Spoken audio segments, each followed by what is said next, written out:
اعوذ باللہ من الشیطان الرجیم، بسم اللہ الرحمن الرحیم۔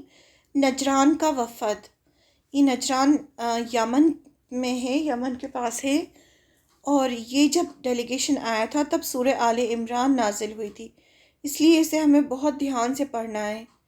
نجران یمن کی حدود پر ایک بڑا سا علاقہ ہے جس کی لمبائی تیز رفتار سوار ایک دن میں طے کر سکتا ہے۔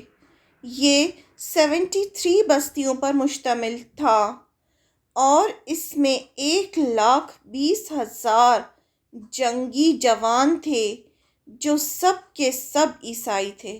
یعنی اتنا بڑا علاقہ اور اتنے سارے لوگ تھے، 1,20,000 جنگی جوان تھے اور یہ سب لوگ عیسائی تھے۔ اور یہ نجران میں کس طرح سے عیسائیت آئی تھی یہ سب ہم عرب جاہلیت میں پڑھ چکے ہیں۔ رسول اللہ صلی اللہ علیہ وسلم نے ان کے اسقف کو خط لکھ کر اسلام کی دعوت دی۔ وہ خط پڑھ کر گھبرا گئے اور پہلے خواص سے پھر عوام سے مشورہ کیا۔ رائے یہ قرار پائی کہ ایک وفد ارسال کرے، یعنی آپ صلی اللہ علیہ وسلم کے پاس جائے ایک ڈیلیگیشن جو اس مسئلے کو حل کرے۔ تو انہوں نے 60 ارکان پر مشتمل ایک وفد بھیجا۔ یہ لوگ نبی صلی اللہ علیہ وسلم کے پاس اس حالت میں پہنچے کہ دھاری دار یمنی کپڑے کے جوڑے زیب تن کیے ہوئے تھے اور انہیں گھسیٹ رہے تھے، یعنی ان کی جو چادریں تھیں جو وہ اوڑھے ہوئے تھے وہ اتنی بڑی بڑی تھیں کہ نیچے زمین کو چھو رہی تھیں۔ وہ ریشمی چادریں اوڑھ رکھی تھیں اور سونے کی انگوٹھیاں پہنے ہوئے تھے، یعنی بہت زیادہ شان و شوکت سے آئے تھے۔ نبی صلی اللہ علیہ وسلم نے بات نہ کی۔ انہیں بعض کبار صحابہ نے مشورہ دیا کہ کپڑے بدل دیں، یعنی اس طرح سے وہ اتنی بڑے لمبے کپڑے یعنی گھسیٹ رہے تھے، ان کے کپڑے جو تھے زمین میں جا رہے تھے اور سونے کی انگوٹھیاں اس طرح سے بہت ہی زیادہ اس طرح سے پہنے ہوئے تھے۔ تو آپ صلی اللہ علیہ وسلم نے ان سے بات نہیں کی، تو صحابہ نے کہا ان سے کہ آپ کپڑے بدل لیں، اس کے بعد رسول اللہ صلی اللہ علیہ وسلم آپ سے بات کریں گے، اور انگوٹھیاں اتار دیں۔ انہوں نے ایسا ہی کیا۔ اس کے بعد رسول اللہ صلی اللہ علیہ وسلم نے ان سے بات کی اور انہیں اسلام کی دعوت دی۔ انہوں نے انکار کیا اور کہا کہ ہم آپ سے پہلے سے مسلمان ہیں، یعنی آپ کیا ہمیں اسلام کی دعوت دے رہے ہیں، ہم تو خود مسلمان ہی ہیں، یعنی ہم نے پہلے سے اپنے آپ کو اللہ کے لیے سرنڈر کیا ہوا ہے۔ رسول اللہ صلی اللہ علیہ وسلم نے فرمایا تمہیں اسلام سے 3 چیزیں روکتی ہیں، یعنی تم ایسی 3 چیزیں کر رہے ہو جو کہ اسلام میں نہیں ہے۔ پہلا، صلیب کی عبادت، جو کراس ہوتا تھا اس کی عبادت۔ دوسرا، سود کھانے کی عادت، سود کھانا جو ہے وہ اسلام میں جائز نہیں ہے، تم لوگ سود لیتے ہو۔ اور تیسرا، تمہارا یہ خیال ہے کہ اللہ کا کوئی بیٹا ہے، یعنی وہ عیسیٰ علیہ السلام کو نعوذ باللہ اللہ کا بیٹا کہتے تھے۔ تو یہ 3 چیزیں ایسی ہیں جو اسلام کے خلاف ہیں۔ انہوں نے کہا تو پھر عیسیٰ علیہ السلام کی مثال کون ہے جو بغیر باپ کے پیدا کیا گیا، یعنی کون ایسا ہے دنیا میں جو بغیر باپ کے پیدا کیا گیا؟ اس پر اللہ تعالیٰ نے یہ آیتیں نازل فرمائیں۔ کہا جاتا ہے کہ سورہ آل عمران کی جو فرسٹ 38 آیتیں ہیں وہ اسی ٹائم پہ نازل فرمائیں اور عیسیٰ علیہ السلام کا پورا ڈسکرپشن دیا گیا اور بتایا گیا کہ عیسیٰ علیہ السلام کون ہیں۔ بے شک عیسیٰ علیہ السلام کی مثال اللہ کے نزدیک آدم جیسی ہے، یعنی آدم علیہ السلام کی طرح ہے۔ اسے مٹی سے پیدا کیا گیا، پھر اسے کہا ہو جا، یعنی اللہ تعالیٰ نے مٹی سے بنایا آدم علیہ السلام کو اور پھر کہا کن ہو جا، تو وہ ہو گئے، تو وہ ایک انسان بن گئے۔ حق تیرے رب کی طرف سے ہے، بس شک کرنے والوں میں سے نہ ہو۔ پھر تمہارے پاس علم آ جانے کے بعد جو کوئی تم سے اس عیسیٰ کے بارے میں، یعنی عیسیٰ علیہ السلام کے بارے میں حجت کرے، آپ صلی اللہ علیہ وسلم فرمایا جا رہا ہے حجت کرے یعنی لڑے جھگڑا کرے، تو اس سے کہہ دو کہ آؤ ہم بلائیں اپنے اپنے بیٹوں کو اور اپنی عورتوں کو اور خود اپنے آپ کو، پھر مباہلہ کریں، اللہ سے گڑ گڑا کر دعا کریں، بس جھوٹوں پر اللہ کی لعنت ٹھہرائیں۔ یہ جو تھا جب پورا ان کو سورہ آل عمران کی آیتیں سنا دیں، سب کچھ کر دیے، اس کے باوجود یہ سب جانتے بوجھتے بھی نہیں مان رہے تھے۔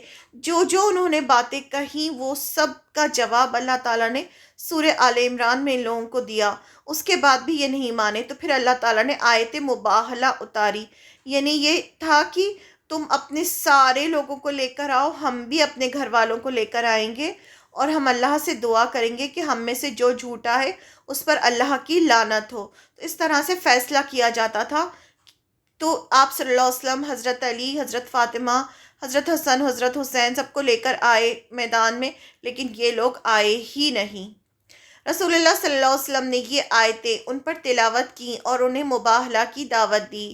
انہوں نے مہلت مانگی کہ ہم مشورہ کریں، باہم مشورہ کیا اور کہا کہ اگر یہ واقعی نبی ہیں اور ہم نے ان سے ملانت کی، یعنی یہ اس طرح سے مباہلہ ہوا، تو ہمارا کوئی بال اور کوئی ناخن بھی تباہ ہونے سے نہیں بچ سکے گا۔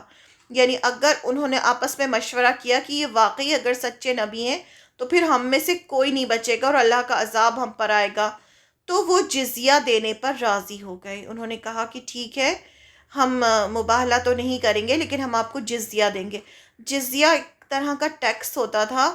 اگر مسلمان کہیں پر اٹیک کرتے تھے یا اٹیک کرنے والے ہوتے تھے، اور اگر وہ وہاں پر نان مسلمس ہوتے تھے اور اگر وہ نہیں لڑنا چاہتے تھے اور مسلمانوں کے انڈر میں رہنا چاہتے تھے، تو وہ ایک قسم کا ٹیکس ادا کرتے تھے مسلمانوں کو، اور اس کے بدلے میں مسلمان پھر ان کو امان دیتے تھے، یعنی پھر وہ ذمہ ہو جاتے تھے، مسلمانوں کے انڈر میں آ جاتے تھے اور پھر مسلمان ان کی حفاظت کرتے تھے، ان کی جان اور مال کی۔ تو وہ جزیہ دینے پر تیار ہو گئے۔